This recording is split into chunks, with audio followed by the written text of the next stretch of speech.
ಜಗತ್ತಿನಲ್ಲಿ ಇಲ್ಲಿವರೆಗೆ ಆಗಿ ಹೋಗಿರುವ ಸಂತರ ವಿಶೇಷ ಗುಣ ಅಂದರೆ ಸಬ್ಮಿಸ್ಸಿವ್ ಕ್ಯಾರೆಕ್ಟರ್, ವಿನೀತ ಭಾವ. ಒಂದು ಸಮಾಜವನ್ನು ನಿರ್ಮಾಣ ಮಾಡಬೇಕು ಅಂತ ಬಯಸುವ ವ್ಯಕ್ತಿ ಮೊದಲವನು ಬಹಳಷ್ಟು ಪ್ರಾಮಾಣಿಕನೂ ಸರಳನೂ ಆಗಿರಬೇಕು. ಆದರೆ ಆ ರೀತಿ ಧರ್ಮವನ್ನು ಸ್ಥಾಪನೆ ಮಾಡಿದಂಥವ್ರು ಎಲ್ಲರೂ ಬಹಳ ದೊಡ್ಡ ಹಿನ್ನೆಲೆಯಿಂದ ಬಂದಂಥವರು, ರಾಜ ಮಹಾರಾಜರಿದ್ದಂಥವರು. ಬುದ್ಧನು ಕೂಡ ಯುವರಾಜ, ಜೈನ ಮುನಿಗಳು ಮಹಾವೀರರು ಕೂಡ ಬಹಳ ಶ್ರೀಮಂತ ಹಿನ್ನೆಲೆಯಿಂದ ಬಂದವರು. ಹಾಗಿದ್ದವರು ನಾನು ಧರ್ಮ ಪ್ರಚಾರ ಮಾಡುವ ನೆಪದಲ್ಲಿ ಸರಳ ಆಗಿದ್ದೀನಿ ಅಂತಂದರೆ ಜನ ನಂಬಂಗಿಲ್ಲ. ಓ ನೀ ಎಷ್ಟೇ ಆಗಲಿ ರಾಜ ಬಿಡು ಮಾರಾಯ ಅಂತಾರೆ.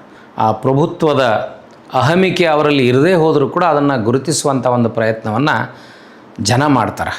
ಆದರೆ ನಿಜವಾಗಲೂ ಧರ್ಮವನ್ನು ಸ್ಥಾಪನೆ ಮಾಡುವಂಥ ವ್ಯಕ್ತಿ ಆ ಸರಳತೆಯನ್ನು ರೂಪಿಸ್ಕೊಂಡಿರಬೇಕು, ಚಾಣಾಕ್ಷತೆಯನ್ನು ರೂಪಿಸ್ಕೊಂಡಿರಬೇಕು, ಪ್ರಾಮಾಣಿಕನೂ ಆಗಿರಬೇಕು.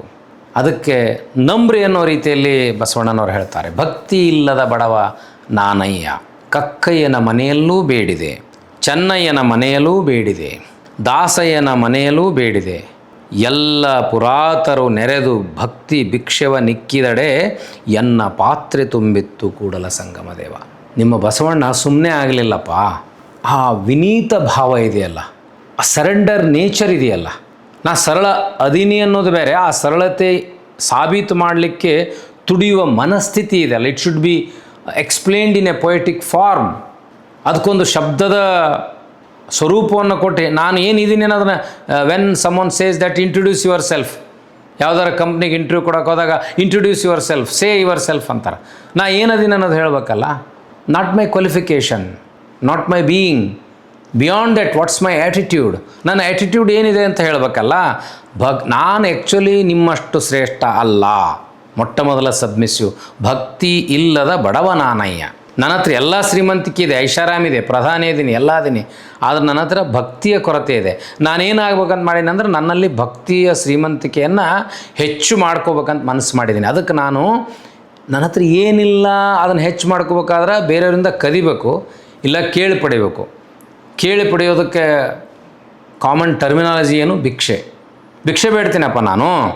ಕಕ್ಕಯ್ಯನ ಮನೆಯಲ್ಲೂ ಬೇಡಿದೆ, ಅತ್ಯಂತ ಕೆಳಸ್ತರದ ಕಕ್ಕಯ್ಯ, ಅಷ್ಟೇ ಕೆಳಸ್ತರದ ಚೆನ್ನಯ್ಯ, ದಾಸಯ್ಯ. ಪ್ರತಿಯೊಬ್ಬ ಕೆಳಸ್ತರದವರು ನನಗಿಂತಲೂ ಬಡವರು ಇರ್ಬೋದು, ಕೆಳಸ್ತರದವರು ಇರ್ಬೋದು, ಆದರೆ ಎದರಲ್ಲೂ ಶ್ರೀಮಂತರದವರು ಭಕ್ತಿಯಲ್ಲಿ ಶ್ರೀಮಂತರದರ. ಭಕ್ತಿಯಲ್ಲಿ ಬಡತನ ಇಲ್ಲ, ಸತ್ಯಶುದ್ಧ ಕಾಯಕದಲ್ಲಿ ಬಡತನ ಇಲ್ಲ ಅವರಿಗೆ. They are very rich in their devotion, they are very rich in their values. ಅದಕ್ಕೆ ನಾನು ಅವ್ರ ಮನೆಯಲ್ಲಿ ಭಿಕ್ಷೆ ಬೇಡ್ತೀನಿ. ಎಲ್ಲ ಪುರಾತರು ನೆರೆದು, ಪಾಪ ನಾನು ಕೇಳ್ತೀನಿ ಅಂದ್ಕೊಳ್ಳಿ, ಎಲ್ಲರೂ ಸೇರಿ ನೀವು ನನಗೆ ಭಿಕ್ಷೆ ಹಾಕಿರಿ. ಭಕ್ತಿ ಭಿಕ್ಷವ ನಿಕ್ಕಿದಡೆ ಎನ್ನ ಪಾತ್ರೆ ತುಂಬಿತ್ತು ಕೂಡಲ ಸಂಗಮ ದೇವ. ನೋಡಪ್ಪ, ನಾನಿವತ್ತು ಭಕ್ತಿ ಭಾಂಡಾರಿ ಬಸವಣ್ಣ ಅನಿಸ್ಕೊಂಡಿನಂದ್ರೆ ನೀವೆಲ್ಲರೂ ಭಿಕ್ಷೆ ಹಾಕಿರಿ ಅಂತ ನಾನು ಭಕ್ತಿ ಭಂಡಾರಿಯಾಗಿದ್ದೀನಿ. ಆದರೆ ಯಾವ ರಾಜ ಮಹಾರಾಜ ಈ ಮಾತನ್ನು ಹೇಳಂಗಿಲ್ಲ. ಜನಸಾಮಾನ್ಯರ ಟ್ಯಾಕ್ಸನ್ನು ಒದ್ದು ವಸೂಲಿ ಮಾಡಿ ಅವನು ಶ್ರೀಮಂತನಾಗಿರ್ತಾನ, ನಾನು ಶ್ರೀಮಂತ, ನಾನು ಮಹಾರಾಜ ಅಂತ ಕರಿತಾನೆ. ಆದರೆ ಅವನು, ಆ ರಾಜ, ಎಲ್ಲ ಪ್ರಜೆಗಳು ಹಾಕಿದ ಟ್ಯಾಕ್ಸಿನ ಭಿಕ್ಷೆಯಿಂದ ಬದುಕ್ತಾ ಇರ್ತಾನೆ. But king never submissively says that he is the ruler controlled by public ಅಂತ ಯಾವತ್ತೂ ಹೇಳೋದಿಲ್ಲ. ನಮ್ಮ ಸರ್ಕಾರ, ನಾವು ಸರ್ಕಾರದಿಂದ ಕೊಟ್ವಿ ಅಂತ ಹೇಳ್ತಾರೆ ಹೊರತಾಗಿ ಸರ್ಕಾರ ಎಲ್ಲಿಂದ ಕೊಡ್ತದೆ? ಸರ್ಕಾರಕ್ಕೆ ಜನರ ಕೊಟ್ಟ ಟ್ಯಾಕ್ಸ್ ಹಣ ಇರ್ತದೆ, it's a public money. But whenever we say that it is given by me, ರಾಜಸತ್ತೆಯನ್ನು ನಡೆಸೋರಿಗೆ, ಆಡಳಿತವನ್ನು ನಡೆಸೋರಿಗೆ ಈ ವಚನ ಬಹಳ ಮುಖ್ಯವಾಗಿ ಕಾಡ್ತದೆ. It's a very very relevant. ಪ್ರಧಾನಿಯಾಗಿದ್ದ ಬಸವಣ್ಣ, ಅರ್ಥಶಾಸ್ತ್ರದಲ್ಲಿ ಎಕ್ಸ್ಪರ್ಟ್ ಆಗಿರುವಂಥ ಬಸವಣ್ಣ, ಆರ್ಥಿಕ ಮಂತ್ರಿಯಾದ ಬಸವಣ್ಣ ಭಕ್ತಿಯನ್ನು ಕೂಡ ಬೇಡಿ ನಾನು ಶ್ರೀಮಂತನಾದೆ, ಭಕ್ತಿ ಭಂಡಾರಿಯಾದೆ ಅಂತ ಹೇಳುವಂಥ ಆಶಯ ಇದೆಯಲ್ಲ, ಅದು ಅದ್ಭುತವಾದದ್ದು. ಅದನ್ನು ಇವತ್ತು ಆಡಳಿತ ನಡೆಸುವಂಥವರು, ಜ್ಞಾನಿಗಳಂತ ಆದಂಥವರು, ಮಠಾಧೀಶರಾದಂಥವ್ರು ಹೇಳಬೇಕು. ಸಮೂಹದಿಂದ ನಾನು ನಿರೂಪಿಸಲ್ಪಟ್ಟಿದ್ದೇನೆ, ಸಮೂಹದಿಂದ ನಾನು ನಿರ್ಮಿತಗೊಂಡಿದ್ದೇನೆ, ಸಮೂಹದಿಂದ ಒಡಮೂಡಿದ್ದೇನೆ ಅನ್ನುವಂಥ ಆಶಾಭಾವನೆ ಬಂದಾಗ ಮಾತ್ರ ವಚನಗಳು, ವಚನಶಾಸ್ತ್ರ, ಧರ್ಮ, ತತ್ವ, ಸಿದ್ಧಾಂತ, ನಾಯಕತ್ವ ಉಳಿಲಿಕ್ಕೆ ಸಾಧ್ಯ. ಅಂಥ ಒಂದು ಭಕ್ತಿಯ ಪರಾಕಾಷ್ಠೆ, ಸರಳತೆಯ ಪ್ರತೀಕ ಆಗಿದ್ದರಿಂದ Basavanna seems to be an excellent divine personality in the world.